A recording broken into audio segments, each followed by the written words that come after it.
Wakeh penting.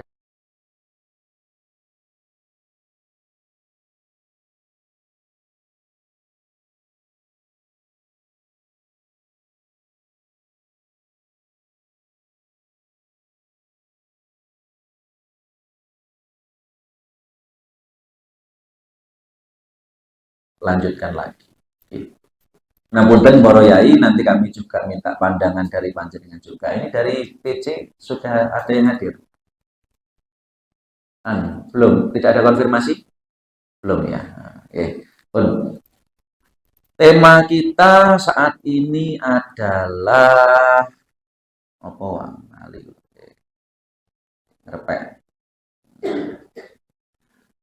Triple planetary crisis.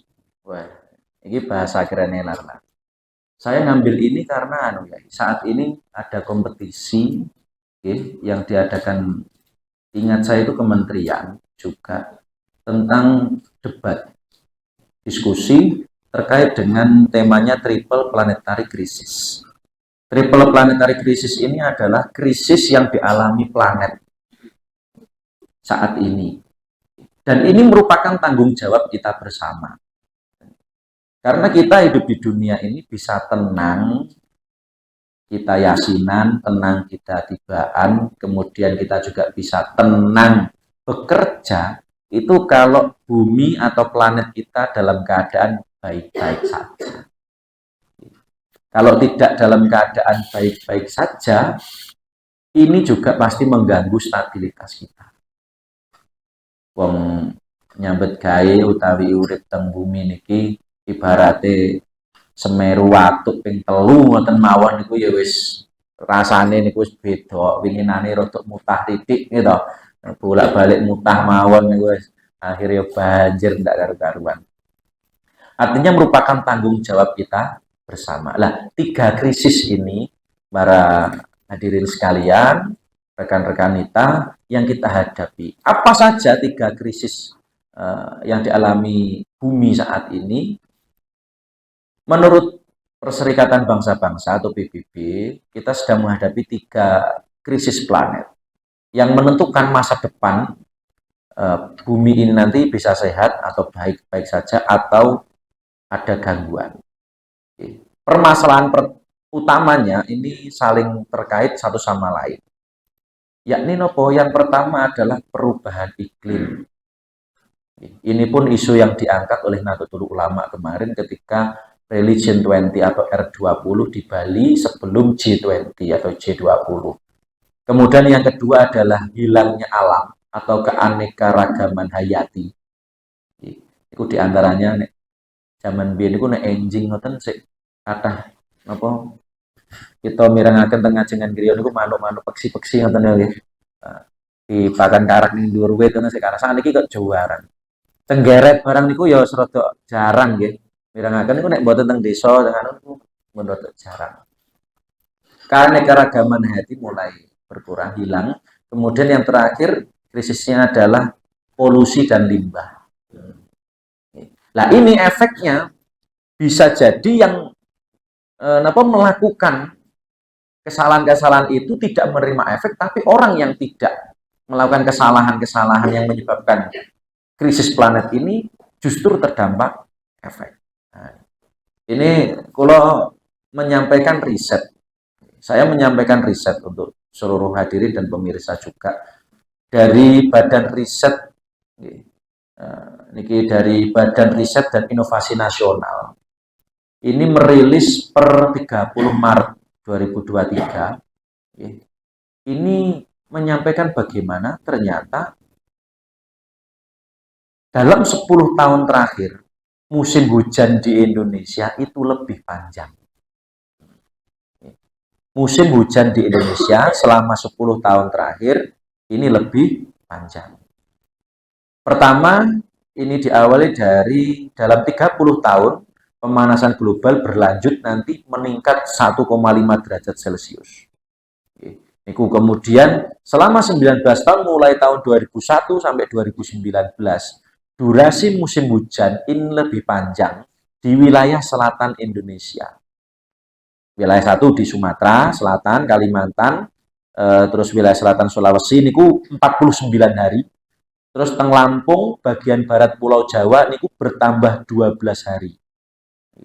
Penambahan itu. Kemudian lebih lanjut lagi diiringi peningkatan hujan yang lebih ekstrim di musim kemarau. Jadi musim kemarau malah ada hujan yang lebih ekstrim lagi di wilayah Jawa Timur, Nusa Tenggara Barat, dan Nusa Tenggara Timur.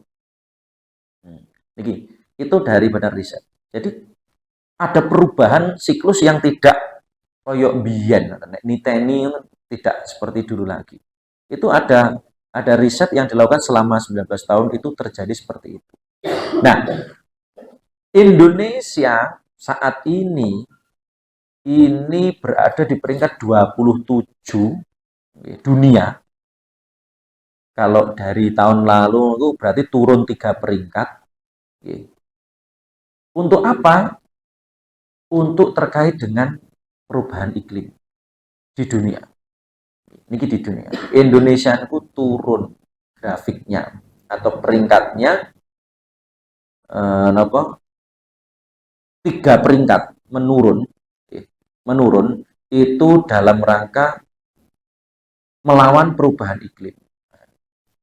Jadi berarti tidak sedang baik-baik saja dan Indonesia tidak baik-baik saja. Makanya peran pemuda saat ini kita butuhkan, terutama juga Nahdlatul Ulama. Ini peringkat 1 ini Denmark. Indonesia itu peringkat 27 medun 3 peringkat. Suhu tertinggi rata-rata 3 wilayah niku suhu tertinggi niku di Nusa Tenggara niku sekitar 37. Kula ngomong langsung Jawa Timur. Jawa Timur niku masuk suhu terendah, 3 wilayah dengan suhu terendah yang suhu maksimumnya 31, suhu minimumnya niku 14,9 derajat. Pramila mboten kaget nek wingi-winginan niku rada napa istilahnya. Oh, adem. Awan-awan gue jaketan.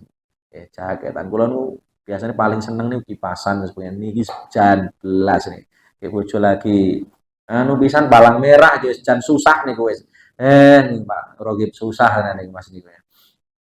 Niki, kelembapan udara juga meningkat dari 77% ke 84% di tahun 2001 ini. Niki tidak baik-baik saja. Niki kita tidak boleh hanya diam saja. Kita tidak boleh hanya diam saja, harus ada peran serta.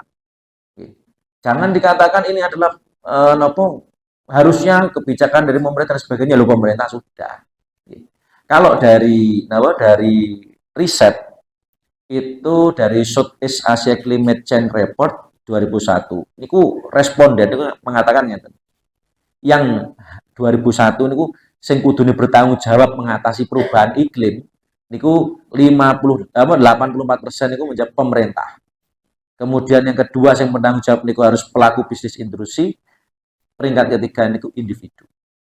Tapi pemerintah programnya bisa sukses kalau didukung oleh masyarakat. Betul sakit. Ini harus kolaborasi kita bersama. Nah, mumpung temriki wonten Pak Lurah NU yang juga Pak Lurah Klemunan. Nah, ini beliau pasti tahu kebijakan pemerintah terkait dengan perubahan iklim.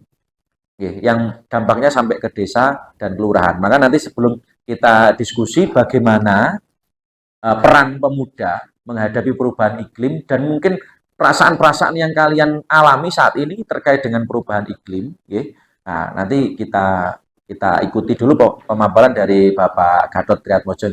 Yang jelas kalau suhu bumi ini meningkat, udaranya akan panas, pengaruhnya kepada tanaman. Pengaruhnya pada tanaman. Perubahan pola hujan ini juga pergeseran jenis yang ditanam. Kemudian menurun luas tanaman. Akhirnya efeknya kepada tanaman-tanaman sayur, tanamannya dan sebagainya. Kemudian efeknya lagi perubahan iklim ini kalau permukaan laut ini naik, kadar asin, kemasaman, ini juga pengaruh. Pengaruhnya kemana? Nanti ke perkebunan. Nah, kemudian kalau iklimnya ekstrim, pengaruh tambah akeh banjir, kekeringan, frost, tanah bergerak.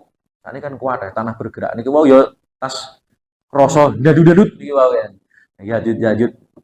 Masya Allah. Lindune nek teng umum ngeten medeni nek lindu sing ning kamar bengi-bengi niku ya beda malih niku ya. Niku malah nyenengne niku nggih. Sebelum kita nanti diskusi dan juga silakan dari masing-masing ranting nanti dipaparkan. Ini nanti kita absen ya. Ranting mana aja yang sudah hadir ya. Kalau yang nanti belum hadir kabar ya. Ini nanti dipaparkan bagaimana pendapat rekan-rekan kita terkait perubahan iklim. Namun sebelumnya kita ikuti dulu pesan-pesan disampaikan oleh Bapak Gatot Tridatmojo selaku Ketua NU Ranting dan yang yang punya kelurahan Klemunan, Pak Lurah yang tahu program-program pemerintah terkait dengan perubahan iklim. Kepada beliau kami persilahkan. Assalamualaikum warahmatullahi wabarakatuh. Yang kami muliakan pengurus RW Kecamatan Pak Hadi dan Bapak Kiai Mustaqim dan Bapak Rokib Kiai Rokib dan adik-adik di PRU dan yang hadir pada acara ngoli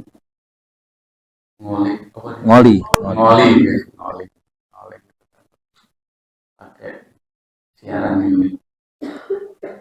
Alhamdulillah pada malam ini kita bisa bertemu dengan Pak Kiai dan semua untuk biar anak muda dan pelajar untuk bisa mengikuti perkembangan mudah-mudahan ya ini diminta Allah Subhanahu wa taala dan berkah semua dan bisa dilaksanakan di kemudian hari dengan eksis untuk kemasyarakatan di lingkungan dan di wilayah kabupaten kita umumnya. Salam kita berikan kepada Tuhan besar Muhammad SAW dan kita mendapatkan calon.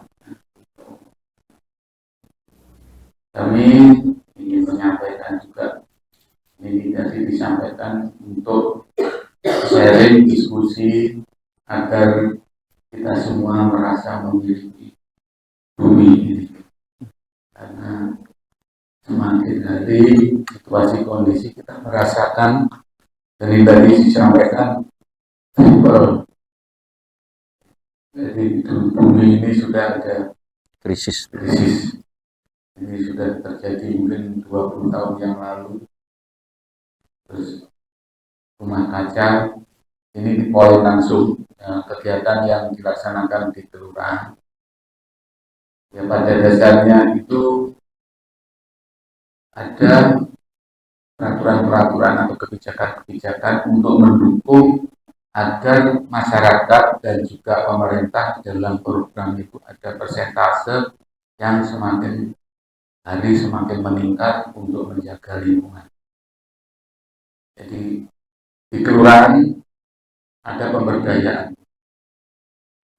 masyarakat untuk lebih peduli kepada lingkungan, mulai dari sumber mata air, bagaimana menjaga sumber mata air, dan kita diharuskan untuk membuat peraturan-peraturan kebijakan mata air. Contohnya di Klemunan dari 16 titik mata air tinggal 2, itu dari bertahap berkurang. Itu kenapa? Karena air dari atas juga semakin berkurang, daya tampung di wilayah itu karena rumah kaca atau bangunan-bangunan yang selalu bertambah karena pembangunan yang semakin maju, masyarakat yang semakin sejahtera, sehingga luasan-luasan tanahnya itu tertutup oleh bangunan-bangunan, sehingga air yang meresap ke tanah akan juga berkurang, dan teknologi yang tidak ramah lingkungan kadang-kadang air itu langsung dibuang ke bawah, sehingga perlu ada resapan-resapan air yang ada di lingkungan kita, di rumah kita, walaupun tertutup tapi harus ada pori-pori yang bisa masuk ke dalam tanah, sehingga tanah itu tetap ngerembes ya. Airnya itu tidak langsung. Kalau semuanya langsung, wilayah kita aman, tapi nantinya bertahap pohon-pohon akan tidak subur karena di dalam ruang lingkup kita, di rumah kita, atau di lingkungan kita tanahnya itu kering. Kadang-kadang ada contoh rumah tahu-tahu meledak keramiknya atau mungkin bengkak ya cor-corannya itu karena di dalam tanah yang kita diami itu semakin hari semakin tidak diperhatikan sehingga air jangan mengganggu saya sehingga air dibuang langsung dibuang sing penting cepat adon sehingga sumur-sumur juga semakin kering. Nah ini pertama sumber mata air harus dilindungi dengan membuat kebijakan untuk selalu menjaga pohon-pohon yang ada di lingkar sekitar sumber mata air. Yang kedua, di bawah rumah-rumah di lingkungan kita diperbanyak biopori. Biopori dan itu sekaligus untuk dampak yang selanjutnya dengan biopori yang diisi daun-daunan yang biasanya tinggi sekitar 1 meter atau lebih. Nah, nanti sampah-sampah dari rumah tangga itu dimasukkan. Itu beberapa minggu, 4 minggu itu sudah bisa difungsikan lagi untuk kompos, membuat rantai wilayah kita itu subur dengan kompos-kompos dari hasil biopori. Masing-masing rumah itu harus dibuat sekitar 12 titik biopori. Jadi biopori itu ya kita buat pelatihan-pelatihan pemberdayaan agar masyarakat di samping memberikan edukasi peduli lingkungan dengan adanya pemanasan global. Rumah kaca akibat tanaman-tanaman yang sudah semakin gundul. Kenapa bapak-bapak dan ibu-ibu yang punya rumah di pinggir jalan memotong pohon? Ini kan pohon saya, ini kan di jalan. Nah, kalau motong itu kena denda. Dilaporkan di dinas, itu dendanya ada yang 15 juta atau 20 juta. Tapi kalau kondisi memang darurat, itu bisa diberikan permakluman tapi dengan hitungan dikalikan 20. Jadi lingkar diameternya dikalikan 20 untuk menggantikan tanaman-tanaman yang sudah 20.000 nih, Pak. Oh, 20 itu di selingkaran mungkin semakin besar ya semakin mahal. Itu harapannya tidak boleh dipotong sebenarnya. Karena manusia itu kepenak tapi untuk menumbuhkan tanaman yang sudah subur, kuat akarnya terus rimbun itu memerlukan waktu yang bertahun-tahun. Itu pun nanti kalau ditanam pohon baru itu sulit tumbuh kalau di pinggir jalan. Biasanya disinggah-singgah, kadang diangkat titik, akhirnya nggak situ pukul. Nah, makanya yang sudah ada ini untuk selalu dijaga. Jadi Pak Lurah juga menyampaikan ke warganya untuk peduli itu. Yang kedua juga terkait dengan edukasi kesadaran bahwa sampah tanggung jawab dari rumah. Dari rumah itu harus bertanggung jawab untuk kebersihan sampah terus pengelolaannya. Manajemen sampah di rumah itu kalau bisa dipilah, kalau tidak ya disampaikan atau dibuang melalui bapak yang ngambil sampah. Itu ada bank sampah, ada TPS 3R. Di masing-masing kelurahan sudah ada bank sampah dan juga ada TPS 3R. Bank sampah adalah mengambil sampah-sampah yang ada di rumah tangga yang bisa dijual. Itu dampaknya. Sebenarnya sampah itu tanggung jawab di masing-masing kakak dan itu juga ikut peduli di dalam menangani kaitan dengan sanitasi atau kualitas dari tanah dan air. Sampah itu ada 3, yaitu ada sebenarnya 5 yang kalau dipilah-pilah.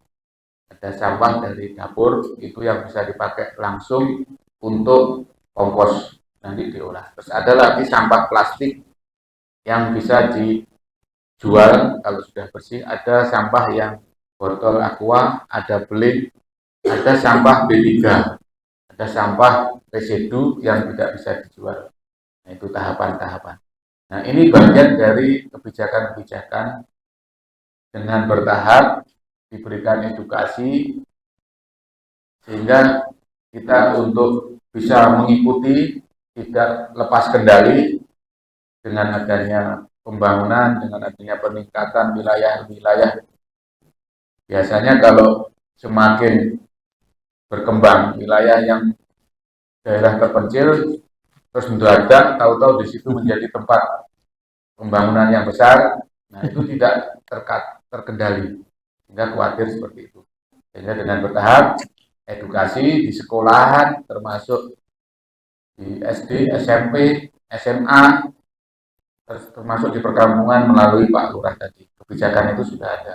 Ada lomba berseri, ada berseri itu ada tahapan pratama, madya, terus mandiri, ada proklim, itu tingkatan-tingkatan sampai di pasar itu juga semuanya harus peduli sampah, penaruhnya, sanitasinya, terus juga ada bioporinya, terus habis itu melihat kualitas dari air. Kualitas dari air itu dari pemerintah kabupaten melalui DAK pusat ada sanitasi bersih, yaitu jamban-jamban bersih.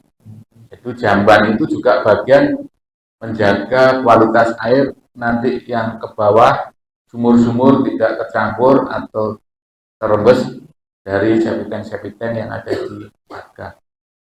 Sehingga kualitas dari septic tank yang sementara ini masyarakat hanya pokoknya gaya septic tank, padahal kualitas pembuangannya itu septic tank 1, septic tank 2. Kalau di komunal ada septic tank secara kolektif, itu ada septic tank komunal, septic tank raksasa istilahnya, ipal. Nah itu di perkampungan pemukiman yang banyak, mungkin di sini juga ada, di Ulingi banyak, di Plemunan sudah ada 8 titik. Itu yang kualitas airnya kalau sudah di lab di UB itu kualitasnya memang sudah keluar, itu airnya sudah baik. Nah, itu bagian dari kepedulian pemerintah. Itu ada aturan terkait dengan tata kelola lingkungan hidup itu Undang-Undang Nomor 32 Tahun 2009. Termasuk juga apa yang disampaikan, pohon-pohon itu semakin banyak berkurang sehingga biota-biota yang lain termasuk di sungai, di pemukiman itu akan tidak kerasan, terus bisa mati juga. Kalau nggak kerasan enak dibuatkan buatan, tapi ini bisa mati. Terus ada undang-undang untuk tidak menembak burung yang ada di wilayah, terus tidak boleh nyetrum. Nah itu bagian dari perkampungan atau pemukiman yang dikelola oleh kelurahan, bagian dari ikut peduli di dalam menjaga bumi itu tidak cepat rusak. Kalau dengan edukasi itu wongi nggak gerangsang sampai bumi. Bumi itu material-materialnya atau mungkin hasil dari bumi, galian C, galian A, galian B. Kalau mau diambil itu bisa menjadi uang. Seperti sungai ini dengan galian C dibuat split itu sudah berapa per kubik. Tapi boleh dimanfaatkan dengan pengelolaan yang ramah lingkungan tadi. Harus ada AMDAL-nya. Ada lisensi yang menentukan AMDAL itu harus ada lisensi AMDAL. Ini cocok enggak? Nah, kalaupun nanti kebetulan pas mau menggaruk atau mengambil, harus ada jarak sekian meter dari jembatan, sekian meter dari rumah penduduk, dan ini boleh diambil tidak mengganggu dan nanti tidak akan berakibat fatal. Sedimen-sedimen sungai itu memang material yang sangat bermanfaat untuk pembangunan. Tapi lek uangnya wis lali sembarange, nah, duit tok wis kerak-keruk, nah itu yang mengakibatkan bencana. Makanya kita harus menjaga bumi agar tidak cepat rusak ya dengan cara edukasi itu. Itu bagian split sedikit-sedikit tahapan-tahapan kesadaran kita. Nanti adik-adik ini kalau sudah pinter nyari uang, jangan terlalu apa ya, istilahnya mengeksploitasi mineral-mineral yang ada ini harus tetap terjaga dengan baik. Walaupun pendapatannya pasti paling besar. kerjanya ning batu bara, kerjanya ning Nyumon, wah harus Lama. ning repot, antang. Nah, hubungan sama itu harus tetap kita menjaga. Memang hasilnya banyak, terus di situ orang-orang yang seperti itu, ya Pak Lurah pernah lihat, sodakonya banyak juga yang dari Tambang. pekerja tambang itu banyak sekali. Nah, kita tetap harus bisa saling mengerti bahwa bumi itu harus kita jaga semua melalui yang kecil-kecil tadi, terus sampah plastik, sampah rumah tangga, kalau kita di lingkungan atau mungkin yang kecil yang belum bisa ya seperti itu. Yang penting kita jangan membuang sampah sembarang tempat, sampah yang di tempat kita itu kita jaga, kita pilah-pilah. Terus kadang-kadang Pak Lurah atau mungkin dari tokoh-tokoh itu saling punya sanksi, ya. Saling sanksinya ini dipoto, nanti yang foto ketahuan kita laporkan, kita dapat 500.000. Mau Kalau melaporkan orang membuang sampah di sungai. Karena sungai itu harus kita jaga, jangan sampai BAB di sungai, terus sungai dibuangi oleh sampah dari pabrik, dari sampah-sampah rumah tangga, akhirnya sungainya berdampak banjir dan juga berdampak kepada sawah-sawah yang ada di lingkungan kita. Itu sebagian kecil. Kalau nanti kepingin yang lebih dalam lagi ya, itu ada tahapan-tahapan yang perlu dikelola, terus nanti juga akan berkah untuk bisa menghasilkan pendapatan, dan juga ada pengelolaan itu untuk menjaga lingkungan itu dengan buatan. Kalau buatan untuk bisa menjadikan pendapatan masyarakat, ya yang tidak bisa habis, yang bisa habis itu harus kita jaga, jangan sampai habis, sehingga yang kita buat untuk bisa mendapatkan ya harus kita buat dengan cara yang ramah lingkungan. Mungkin itu untuk mengikuti dari bahaya dari pemanasan global tadi, dan bumi ini kalau semuanya cuek, yang pimpinan cuek, yang anak-anak cuek, yang masyarakat ya itu sebentar lagi. Ini tadi sudah diestimasi, kalau tidak kita keras sudah sebentar. Saya sendiri sudah melihat kalau sampah dibiarkan, lihat sebentar lagi banjir, betul, semua menyampaikan. Terus akhirnya pas ketemu itu, ya akhirnya langsung ada contoh. Tapi masyarakat jangan sampai ada contoh mati dulu baru nanti ngerti surga neraka. Jangan, ya pokoknya kita kasih tahu bahwa itu nanti akan terjadi, ya kita yakin bumi itu kalau kita tidak jaga, ada yang merusak ya kita bagaimana akan merusak, enggak, walaupun merusak tapi pelan-pelan ada obatnya gitu ya. Jadi itu Pak. Terima kasih. Niku yang harus kita pahami bersama bahwa ini PR kita bersama. Wow, dari pemerintahan banyak programnya, sampai ada penghargaan-penghargaan. Kalau di desa ada SDGs Pak G, Sustainable Development Goals atau tujuan pembangunan berkelanjutan. Itu ada yang namanya desa tanggap perubahan iklim di 13 poin kalau tidak salah, itu diantaranya desa tanggap perubahan iklim. Nah ini mari kita song-song bersama, dan peran aktif dari para pemuda-pemuda ini kita harus eksplor terus.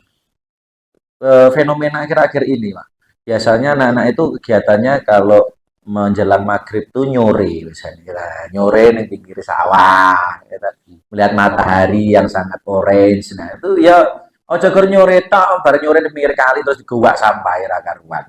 Ya diambil di kantongnya atau bawa wadah sendiri dan sebagainya. Nyore di pinggir kali terus selemet-selemet sendodok.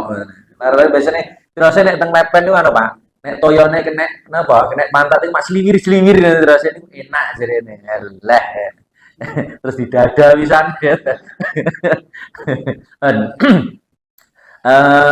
Berikutnya kita akan diskusi panel ya bersama. Ini dari ranting saya ingin absen dulu ya. Dari Tegalasri hadir? Ada yang hadir? Oh, ketua. Kemudian dari Tembalang, nah, ngadirin go. Babatan, ya. Beru ada. Terus Tangkil, oh, Klemunan ada Klemunan. Terus ranting Kelingi, ya mesti ada. Mari ya, siapa yang akan menyampaikan pendapatnya dulu? Dari cabang sudah ada yang hadir? Oh, dari Talun, alhamdulillah. Nanti silakan untuk kalau ada yang disampaikan juga terkait dengan 3 krisis yang dialami planet kita, dan nanti apa peran serta dari pemuda. Peran serta dari pemuda untuk menanggapi perubahan iklim ini. Sebelum kita kasih kesempatan, saya ingin menyampaikan survei dari indikator. Dari indikator Indonesia Indikator, penyumbang terbesar perubahan iklim. Nah, ini saya ingin menyampaikan. Penyumbang terbesar perubahan iklim ini dari responden yang dilakukan. Respondennya ada usia 17 sampai 26, 27 sampai 35. Ini tertinggi, Pak. Penyumbang terbesar program iklim adalah pertama itu penggundulan hutan. Hutannya digunduli. Ini yang menyebabkan terjadinya bencana dan sebagainya. Nomor 1 tertinggi itu penggundulan hutan. Kemudian yang kedua, sektor industri ekonomi atau pabrik. Ini penyumbang perubahan iklim terbesar. Jadi kalau rekan-rekan itu punya cita-cita, aku kerja ning Sidoarjo, ning Gresik pabrik, yo karo dipikir barang kok saya ikut menyumbang ini nantinya ya. Lebih baik buka lapangan pekerjaan di sini. Ada nanti dari kelurahan, ada Pak Kadang ditanya kalau berusaha ekonomi nanti bagaimana pengelolaan limbah dan sebagainya. Yang ketiga, penggunaan plastik sekali pakai sehari-hari. Nah, biasanya kan jajan acara-acara itu kan sekali makan berbuang. Ini ternyata penyumbang terbesar ketiga perubahan iklim. Nah, nanti kita goalsnya itu mau buat gerakan apa? Nah, ini nanti harus ada nih, rekan-rekan kita ini harus mengadakan gerakan. Nanti masuknya kepada lembaga apa di MBC atau di ranting, nanti dukungannya bagaimana, kita eksekusi bersama. Keempat, industri penebangan kayu atau hutan. Kemudian yang kelima, kendaraan berbahan bakar solar atau diesel dari berbagai jenis dan ukuran. Nah, ini ada lagi di bawah itu penggunaan AC, tapi insya Allah nek tempatnya lari-lari ini ya kata AC nih Pak, lari-lari angin cepoi-cepoi misalnya dan lain sebagainya. Itu penyumbang terbesar perubahan iklim. Nah, nih berikutnya silakan dari ranting mana dulu yang ingin menyampaikan, apakah pendapat tentang perubahan iklim atau mungkin ingin bikin gerakan bagaimana, monggo. Siapa dulu dari ranting mana? Oh, oke, monggo Mas. Mas Faiz. Iki Bang dicedek nih. Karo pakai mic di. Iki sana.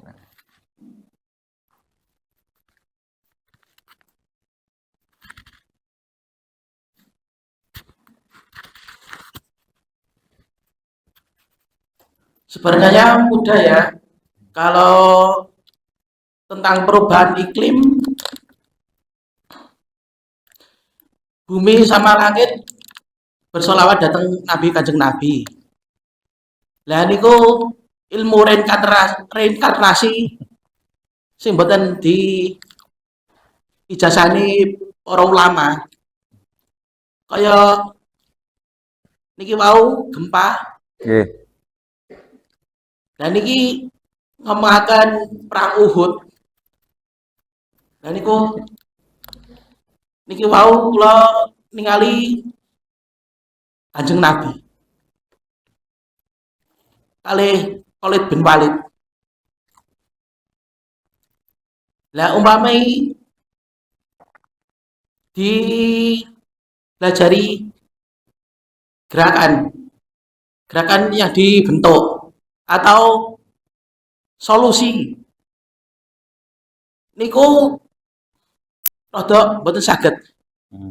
amargi wonten umpamane 12 tahun, 9 tahun, 10 tahun niku akan berubah. Seperti ngomongin Yajud Majud niku pun diomongne dateng alam, reinkarnasi. Gampang solusinya niku zakat. Zakat itu kan wajib. Zakat ini kan membersihkan harta. Niku make tanahnya malah tambah barokah. Wah, Tapi barokah niku sing lebih gede tanahnya ngomong nih Nabi Muhammad. Malah niku make berubah-berubah kayak Muhammad perubahan iklim. 2 hari sebelum ada acara seperti sholawat atau jaranan. Niku ngomong nih telaga kausan. Jenengan saged ningali kayak merem-merem panas wadem. Kayak ngliwati Siratal Mustaqim. Neraka jahanam napa Zamharir. Niku pun di omongne dateng alam niki. oh, oke, oke, oke. Saya bisa menangkap poinnya ya. Berarti diantaranya yang menjadi solusi itu zakat. Nah, berarti setidaknya nanti untuk istilahnya mensukseskan program daripada penanggulangan perubahan iklim ini diantaranya ya dari lembaga ambil zakat itu nanti diantaranya eh, pentasarufannya kepada duafa dan sebagainya 8 asnaf. Nah, kalau zakat kan 8 asnaf nih, okay? Ketika pentasaruf juga diikuti dengan sosialisasi tentang perubahan iklim dan sebagainya. Biasanya kan mungkin pentasarufannya berupa uang atau berupa sembako, baik. Nah, itu juga diingatkan agar sampah itu nanti yang baik dan sebagainya. Oke. Masuk. Lagi ada yang lain? Silakan dari Anting, Beru atau Klemunan atau Babatan. Ini saya ingin menyampaikan yang dirasakan dari saya menyampaikan juga dari survei Indonesia Indikator ini respon dari dari beberapa orang yang mengikuti survei ini perkembangan sekarang Indonesia ini dari tahun ini mundur ke 5 tahun apa yang dirasakan? Yang pertama dari semua responden menyatakan perubahan cuaca yang mendadak. Yang pertama mohon maaf, cuaca yang lebih panas dari biasanya saat musim kemarau. Jadi pas usum panas, niku suhunya itu lebih dari biasanya. Lebih dari biasanya. Niki lho sing dadekne Pak Patekah niku payu nih. Luar biasa. Menjamurnya di pinggir jalan buba, es teh, renorno dan macam-macam. Ini suhu meningkat. Kemudian yang kedua yang dirasakan oleh responden itu perubahan cuaca yang mendadak. Ruruh moro-moro di udan, panas baru dan panas nih, hujan besar dan banjir. Ini bon niku luar biasa kemarin ya agak mengguncang niku kali leso niku nggih wae nggih. Tiba-tiba maret mutah titik ya geser biasanya banyune milini sing akeh ning etan saiki malah ngulon. Kemudian kekeringan, untung ya nganu kandangnya Iqbal ra kenek niku. Enggak situ AHUE, naiknya permukaan laut dan sebagainya. Kemudian tanah longsor dan yang terakhir kebakaran hutan. Itu yang dirasakan selama 5 tahun terakhir ini dari orang-orang responden-responden tentang perubahan iklim itu. Nah, mari yuk siapa lagi yang ingin menyampaikan pendapat? Ya, silakan Mas Faiz. Pakai kan.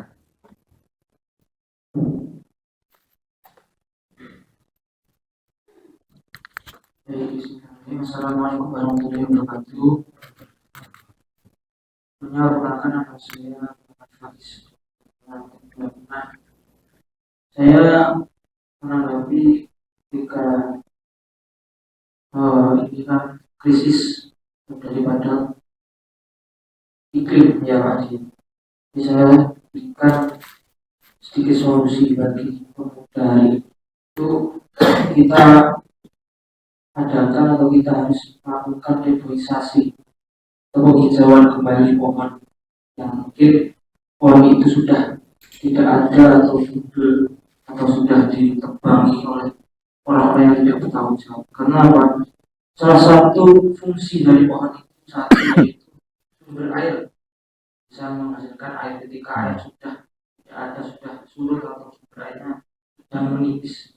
Yang kedua itu melindungi dari satwa-satwa, hewan-hewan, mana ya melindungi dari hewan-hewan yang sedang kasarannya menjadikan rumah dari hewan tersebut. Yang ketiga bisa menjadikan bahan pokok makanan manusia. Ketika pohon-pohon yang sudah ditebangi itu tidak ada lagi, kita akan merasakan kepanasan yang sangat luar biasa suhunya. Mungkin bisa. Nah, untuk solusi dari para pemuda dan para kader Hipno ini terutama, kita adakan mungkin penghijauan kembali pohon-pohon yang sudah ditebangi oleh orang yang tidak bertanggung jawab, atau kita tambahkan pohon-pohon yang berjalan agar menjadikan sumber kehidupan bagi manusia. Selanjutnya yang kedua, solusinya kita hemat energi ya, di rumah. Karena ketika panas sudah kita rasakan, jadi ketika air sudah mulai surut, ketika sumur-sumur kita di rumah itu air banyak, kita masalahnya ketika kita memakai air tersebut ya kita harus meminimalisir, jangan banyak-banyak, jangan berlebihan. Ketika kita contohnya baju ya jangan berlebihan untuk memakainya, sekiranya bersih dan sekiranya sudah menggunakan.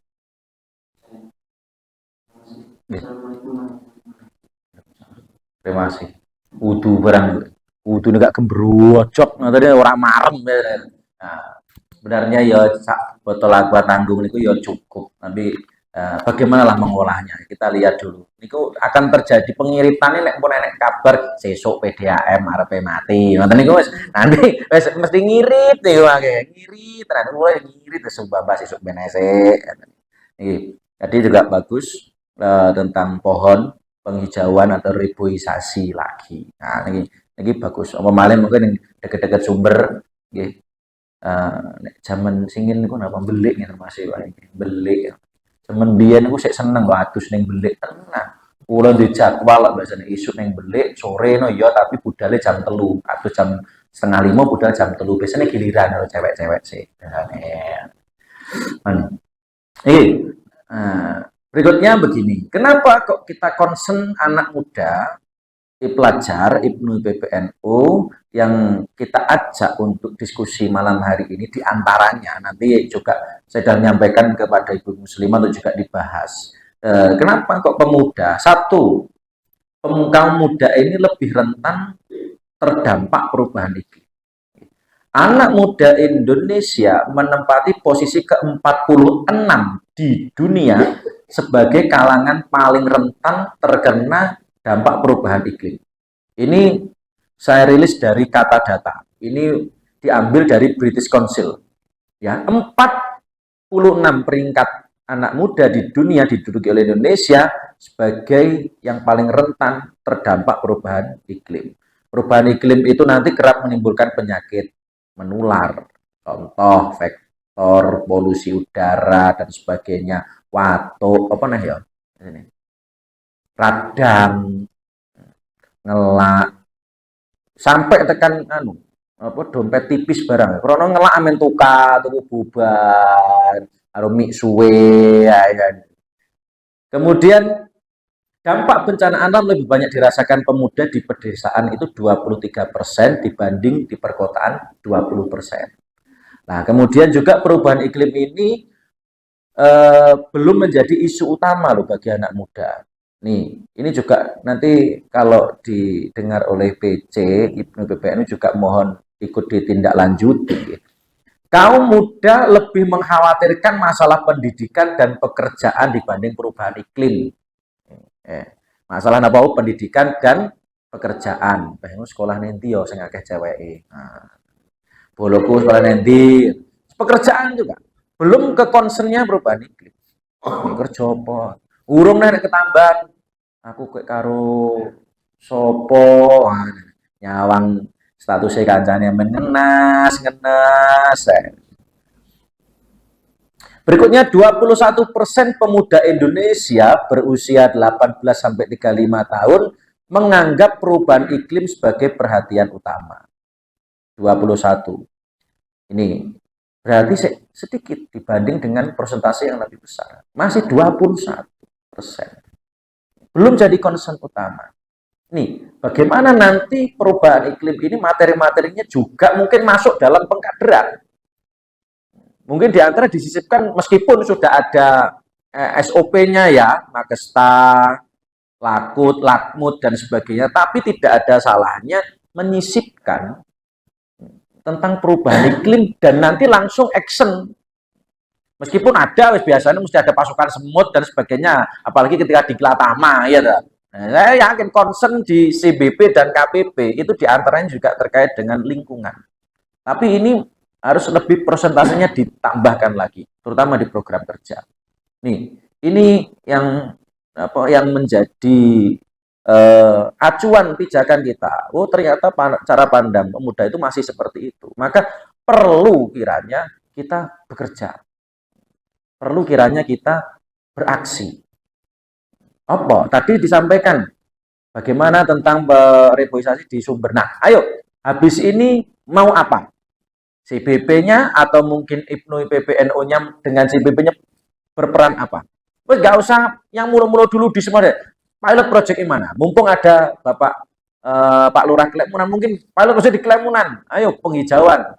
Nanti kalau cari bibit sulit, konsultasi, Pak, bibit kemana atau pengajuan kemana, atau sakit wangi, pengajuan kemana nanti akan difasilitasi oleh saya yakin. Nah, nanti tinggal kita concern ke tempat-tempat yang lain. Di awal harus ada jadi pilot project dulu. Ini saya tunggu nanti goalsnya, dan sebelum Moli bulan depan nanti yang yang penghijauan di sumber, ayo kita eksekusi bersama. Mungkin nek lari-lari Ibnu mboten ndang sowan teng jenengan, Pak Lurah teng Klemunan, mungkin jenengan matur, saya diselentik oleh Rois, oleh Ketua Tanfidiyah mangke ya. Ada lagi silakan, yuk. Tadi reboisasi kok. Ya. Mbak Ren. Ya, maju. Mik.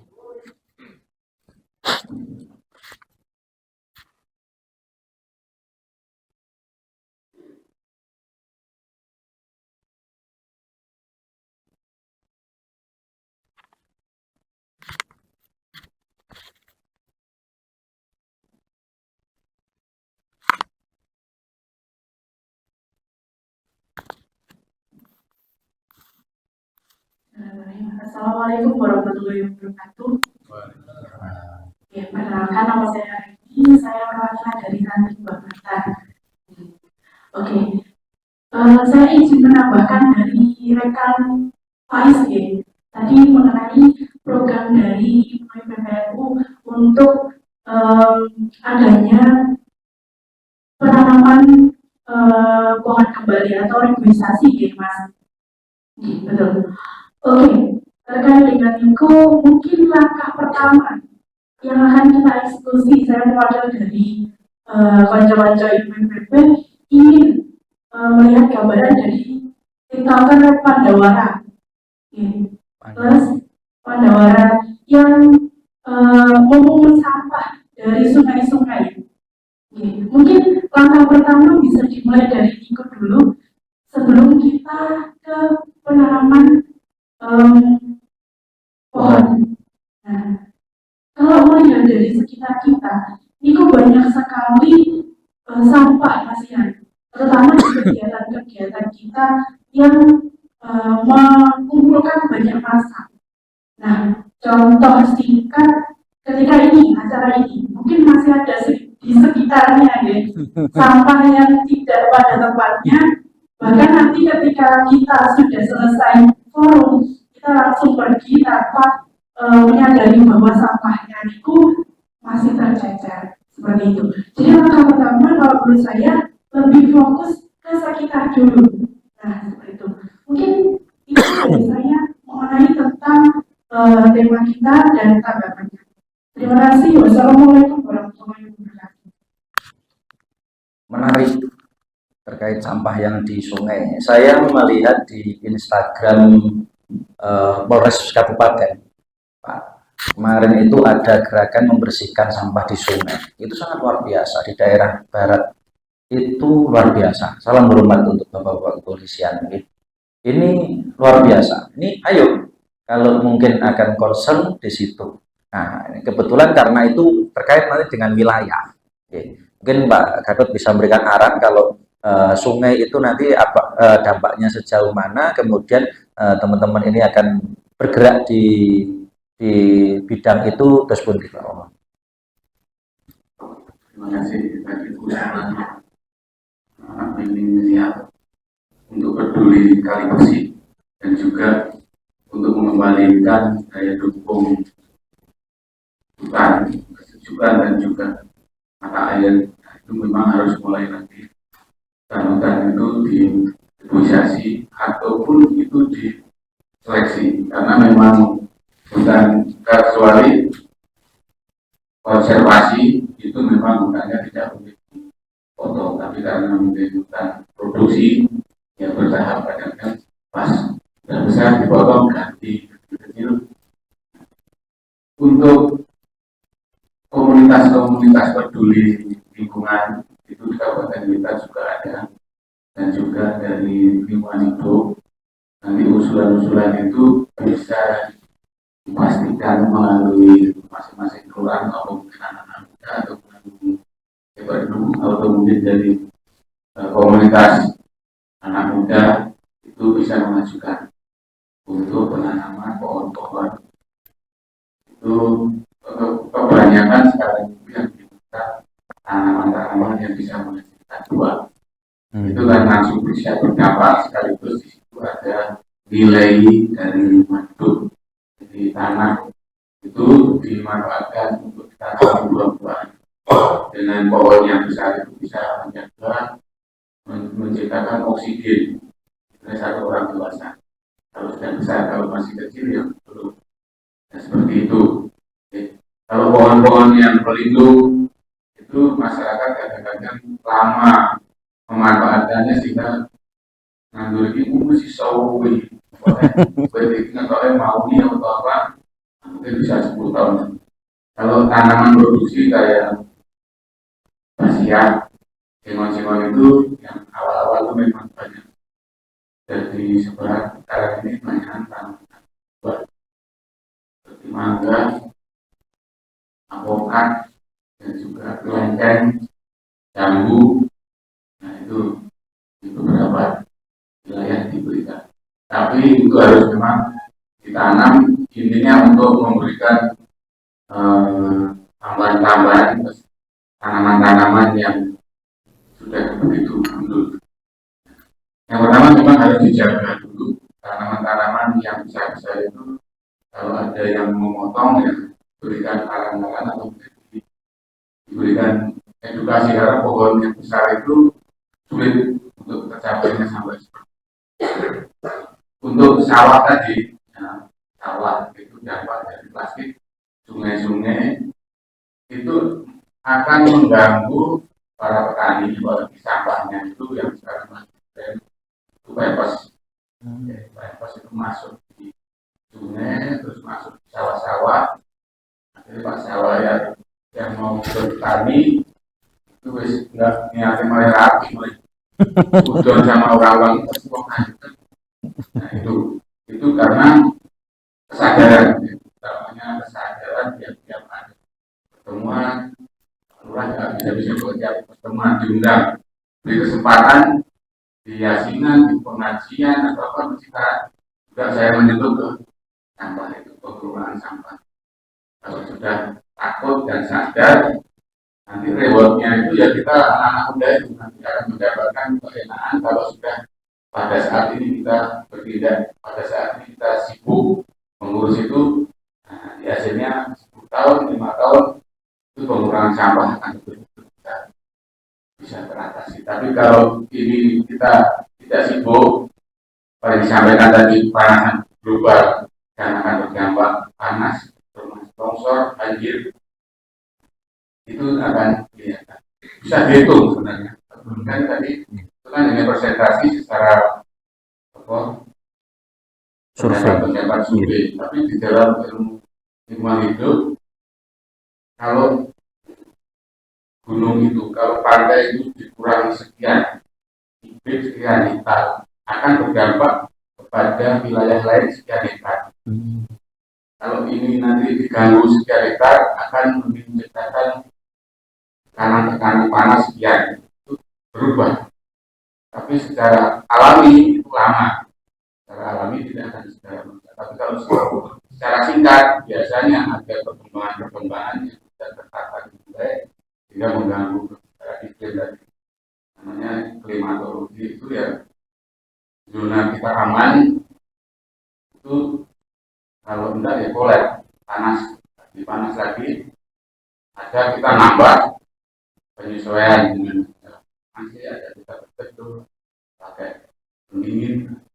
Sampai kapan kita keluar kalau sudah kita zona amannya dan bisa tercukupi itu, sampai meningkat kita masih kuat, meningkat lagi, kalau enggak akhirnya berubah, termasuk merubah syarat-syarat yang pemikiran kita. Yang benar akhirnya jadi pintar atau mungkin kurang pintar, bisa tidak tahu, belum ada penelitian, tapi akan berubah. Itu sudah kelihatan jelas di kehidupan dari adaptasi hewan. Kenapa burung-burung sudah pindah? Saya pun tidak terasa minggat. Seperti anak-anak kota di sana jadi seperti itu, karena itu sudah mulai terasa stres, akhirnya cari situasi yang tidak stabil, situasi yang tidak menguntungkan untuk dia cari komunitas-komunitas yang bisa menguntungkan dia. Ada di dalam kota itu banyak sekali orang-orang yang juga peduli, ada yang enggak campur. Karena ketidakpastian itu muncul kekuatan-kekuatan, yang penting aku aman diri. Padahal dia enggak melihat orang lain, tidak perlu aman. Nanti pasti seperti itu, karena pasti nyari aman diri. Gitu. Tapi kalau kita bersama-sama, apalagi dengan pelajar-pelajar ini, kita siapkan, namanya tadi, ya kita yang terkecil, kan plastik-plastik di rumah tangga, tanggung jawabnya dari rumah tangga itu untuk keluar masuk berapa, rata-rata itu 6 on sampai 1 kilo per hari. Kalau rumah tangga keluarga ya. Kalau ada perusahaan, ada usaha tambah. Kalau nanti 1,6 on 1 kilo atau 1 kilo lebih, itu sampai 1 bulan kalau numpuk di pinggir sungai, kakaknya jumlahnya berapa, itu kalau kena banjir di belakang, rasanya sudah bersih, aman juga, kena air. Tapi yang di belakang mesti kena, langsung marah-marah. Wong ini jendak, logron mesu, ya seperti itu. Apalagi nyangkut di jam, terbagi lagi masuk ke sawah-sawah. Sawah-sawahnya mesti ngerasanya banyak yang sumpah serapah, saya lihat sendiri. Jalan. Seperti itu kan membuat sama tetangga, sama saudara, sama wilayah lain dan tanggung jawabnya itu tanggung jawab kita sendiri. Dan saya berpikir kalau sampahnya orang buat di sembarangan, tidak akan boleh ikut layanan di kelurahan. Ada sanksi. Tapi itu juga terlalu menekan orang yang belum sadar. Dia sadar dulu, sudah edukasi, sudah sosialisasi, tapi tetap abe, baru ada sanksi. Kalau yang adik-adik tadi sudah berjuang, pasti ada reward dan juga perhatian dari kabupaten bahwa mulai saat ini kita sibuk menjaga itu, melestarikan, pasti akan berdampak dari Allah Subhanahu wa Ta'ala, memberikan petunjuk dan memberikan kemudahan. Amin, amin. Karena menjaga sampai segera rusak alam ini. sebagian itu Pak. Kalau sungai-sungai tadi ya tadi dua tadi berapa sampah-sampah di kali, plastik-plastik yang nyangkut itu dibuka-buka dan sampai ke itu nanti bekerja sama dengan kita, komunitas atau dari gerakan ini, gerakan bersama dari NU semua. Nanti lingkungan itu akan membawa kontainer atau apa yang sifatnya itu nanti ada semua, ada satgas-satgas hukum itu akan gerakan untuk peduli lingkungan itu akan bisa berasati akhirnya menjadi edukasi bahwa dari anak-anak, dari guru, dari Pak Kiai, dari bupati, dari lingkungan hidup semuanya ikut, tidak ada membedakan sampah itu tidak kotor, sampah itu tidak menyedihkan, tapi sampah itu yang menyelip, yang di mana saja harus segera dipindah, ditempatkan pada tempat yang memang di situ tempat penggunaannya. Itu tadi jawaban dari monggo nanti kalau bisa bersurat saya sampaikan, nanti baru setelah itu nanti disiapkan pohonnya berapa, kalau nanti tanaman pohon, kalau nanti kebersihan kami bersih nanti ada bidangnya, baru kita konsultasi jadwal ya, ketemu balasan dari sana jadwal sekian, nanti gabung juga dari masyarakat dan juga dari juga siap bergabung kalau nanti ada kegiatan itu pasti akan mendukung. Kalau yang manajemen sampah yang lebih tersistematis itu ada TPS 3R. Itu memang masing-masing pemukiman ada TPS 3R. TPS 3R itu sampah yang dari keluarga yang terbelah tadi nanti masuk ke keranjang, satunya masuk ke kompos, satunya masuk ke TPA. TPA itu masuk ke kontainer yang tidak bisa diolah oleh TPS pengelolanya tadi. Di situ bisa mendapatkan penghasilan kompos per kilonya 13.000, ada yang 20.000 kompos, ada tingginya, tinggi dari kompos tadi bisa keluar, itu juga mahal.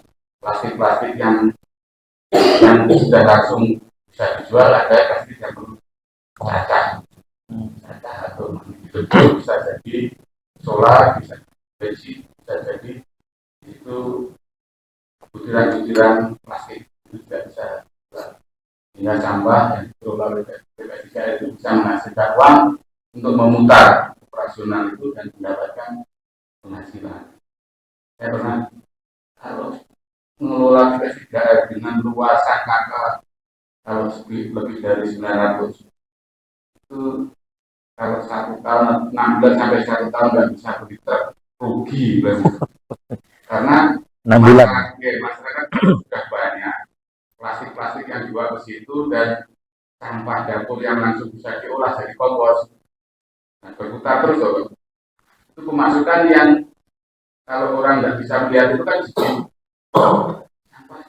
sampah itu berdedek campur bau. Tapi yang buat pengelola sampah itu memang wah, bila lagi jadi uang, dikumpulkan di situ jadi uang, dibuang. Kalau yang beli-beli itu pecah-pecah lagi, ada yang menjadi batako, ada yang itu banyak sekali fungsi-fungsi yang kalau kita pakai tersistematis dengan TPS 3R tadi. Tapi kalau yang langsung bersih itu bukan sampah, memang sampah TPS 3R. Dan ada TPS 3R terpadu. Akhirnya bisa juga mesin-mesin untuk pembuatan kayak batako dari plastik. Jadi itu bagian digunakan apa? Mungkin nanti perlu pendekatan dan perlu informasi surat. Pastikan dibuat agenda nanti di surat aja langsung kecamatan. Oh, ya. Sangat Luar biasa dari beliau disampaikan. Jadi kalau melihat sampah itu mata kita ada huruf S di strip-strip cuan ya. Di tempat nenek saya itu di Kediri sana, Ansor Ranting itu 1 bulan menghasilkan tidak kurang dari 2 juta dari bank sampah. yang dikelola lewat Lazisnu. Di Lazisnu ada program namanya Bank Sampah Nusantara atau BSN, yang mungkin di pemerintahan juga sama, tinggal disinkronisasi itu sebenarnya. Nanti bisa dieksekusi. Kemudian juga kalau di Nahdlatul Ulama itu ada LPBI, Lembaga Penanggulangan Bencana dan Perubahan Iklim Nahdlatul Ulama. Ini juga ngurusi bab-bab itu. Mari silahkan nanti eksekusinya bagaimana, silakan nanti dari teman-teman PAC, dari rekan-rekan kita, mumpung ketemu dengan Pak Lurah, pilot projectnya mungkin di Kelurahan Klemunan. Konsultasi dengan beliau, titik mana yang nanti akan dieksekusi, kemudian penyebab latar belakangnya apa, titik itu, kemudian mungkin bisa bagiin pamflet, yuk gerakan tanggal sekian, nanti bertempat di sana, dari lintas komunitas, tidak hanya kita, tapi kita yang jadi pionir nantinya. Kemudian nanti LH akan mendukung, kalau disampaikan akan ada truk yang ngurusi sampahnya itu nanti, wah itu bagus nanti. Itu bisa jadi gerakan, yang jadi pilot project yang nama nanti desa-desa atau ranting lain juga bisa mengikuti. Kemudian tadi tertarik Pempes, Pak, ngeten. Masih banyak masyarakat itu yang punya pemikiran ngeten. Pempes kuwi ojo diguak neng tempat sampah atau neng kontainer, guak neng kali. Nek enggak diguak neng kali, kok anake biasane loro panas, weteng mules. Niku kula nu ketika duwe anak cilik, mak pratap madeg. Tapi hati nurani iki sampah loh iki. Lah kita yang membuang di babatan yang akan menerima imbasnya nanti ada di tangkil karena aliran kali leso ini. Hati saya itu berontak iki. Wes iki gak cocok iki. Nek sing sumuk anakku ya aku ya rada piye, sumuk bojoku aku seneng lah. Nah, saya tetap baik, tetap kebetulan kan deket dengan kontainer di pasar ya. Saya pulang di pasar, alhamdulillah anakku seger buger saiki pelayon banter ya. Ini tidak kan, maksudnya tidak, jangan terstigma seperti itu. Nah, gua sampah, gua pempes kudu ning kali ben anake enggak loro weteng, enggak panas ae. Bukan, itu justru dolim nantinya. Mau disampaikan banyak sumpah serapah dari saudara-saudara kita yang ada di hilir sungai nantinya. Itu nggih. Jadi ada satu gerakan, yang kedua sosmed.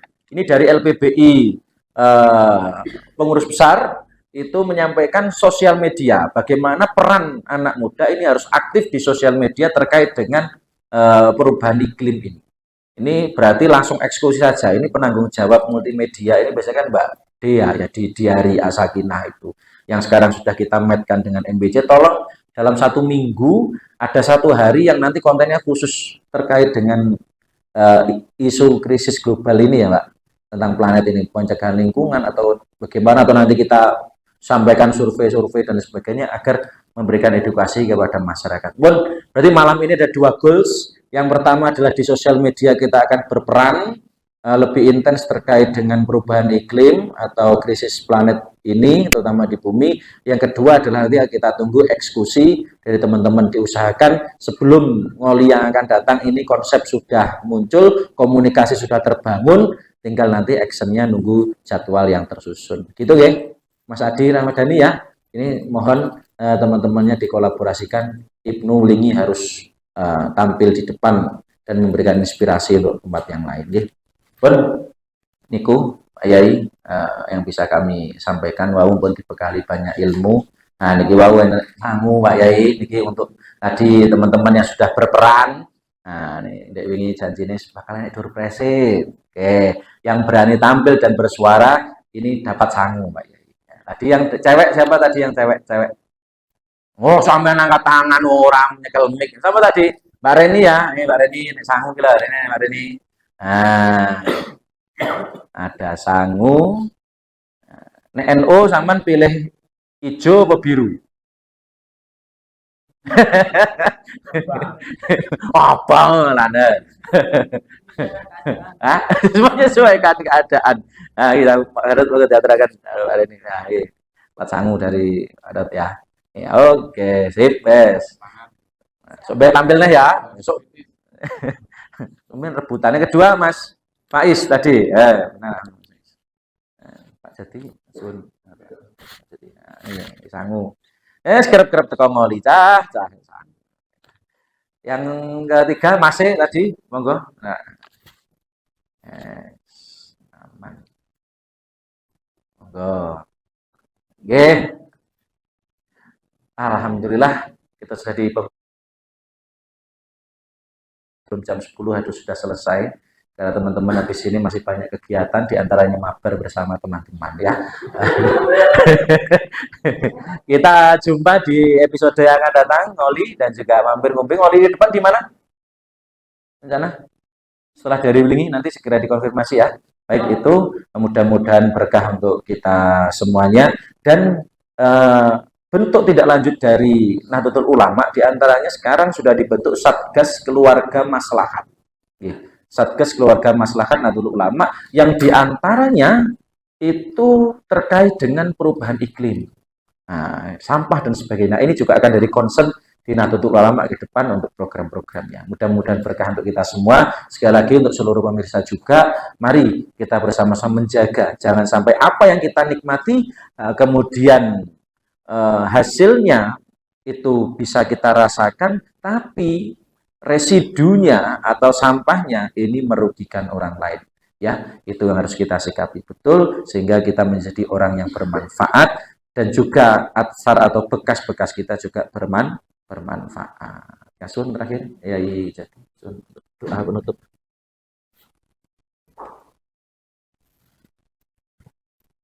Untuk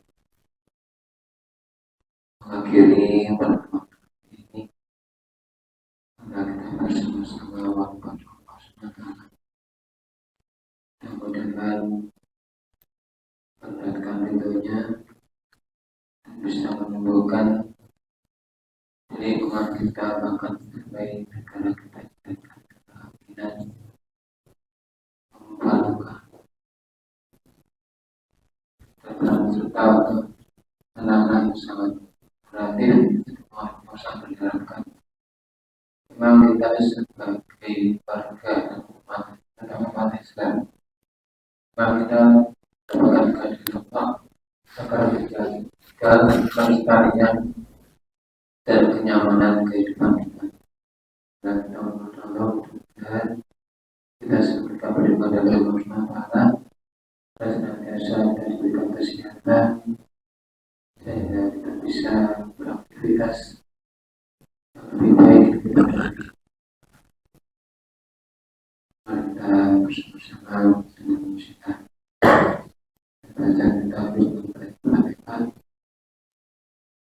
kepada Allah dan seluruh beliau Wasallam. Dan ini sedikit titik karena beberapa tahun yang lalu ternyata ada salah satu ulama tidak berulama itu yang berjuang membuka Blitar. Ternyata itu termasuk ulama abad ke-10 dari Jawa Tengah, Sumatera, beraktivitas membuka daerah di daerah kita ini. Itu ternyata ulama. Jadi kita mudah-mudahan dapat karomahnya sehingga kalau orang Jawa bilang ini